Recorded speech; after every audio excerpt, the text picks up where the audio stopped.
Like so many scary places, Lake Lanier's history is built on the sordid story of death and injustice. There was a city called Oscarville that was prospering in the early 1900s. It was predominantly African Americans that were pretty well off. There were a lot of landowners, property owners. The white residents in the nearby towns started to come into Oscarville and basically take over and attack the residents and also try to chase them out, and became farming land. It's a tragic story that has been told in one form or another in numerous films and plays. And a TV series about the terror suffered by the black residents there is currently in the works. In the 1950s, the government bought the white farmers' land, built dams to control the Chattahoochee River, and bridges to span it. They then flooded the area to create the lake, leaving the homesteads and grave sites of thousands of residents submerged underwater. They tried to move bodies from the cemeteries before they created the lake, but they did not have the technology that we have now, to where they more than likely missed almost half of all the bodies, which are still there underneath the lake. That's pretty creepy. When you have life like this, buried underwater, there is your portal for the vortex of energy. So what do you think's gonna happen? You get a lot of pissed off energy under that water. If you believe in curses, that's a good reason for a curse.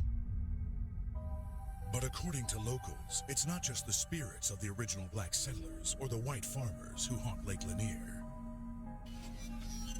Two of the lake's more active spirits belong to a pair of friends whose car ride across the newly built Lanier Bridge ended in tragedy. Two women in the 1950s who are often called the ladies of the lake, who haunt the lake. They lost control on one of the bridges over Lake Lanier. Nobody knew what happened to them because nobody saw them go under. So one of the bodies came up about 18 months later. A fisherman found a lady with missing fingers and toes, and she was in a blue dress. So that's why they call it the lady of the lake in the blue dress. But the other woman who was driving, they never found her until 1990s. And they were doing bridge work, and they had to drain the lake a little bit to get there, and they found her car wedged in a tree. She was in the sedan in the driver's seat, and it was a skeleton by then. Over the next several decades, Lake Lanier claimed victims at a rate much higher than normal for other lakes similar in size and popularity, and did so in ways that can only be described as truly disturbing. Lake Lanier is huge and has had hundreds and hundreds of deaths. I think we're at 700 and counting. Boats that have exploded on fire for no reason. You've had drownings. A lot of divers experience feeling people grabbing them underwater, pulling them, grabbing their legs.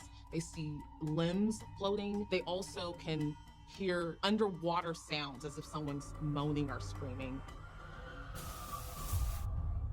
One thing's for sure, those looking for an afternoon of relaxing lake life should think twice before setting out across the blue-green waters of Lake Lanier, because you never know what lies beneath. When we return to our blood-curdling countdown, we'll venture from the heart of Georgia to the plains of Kansas.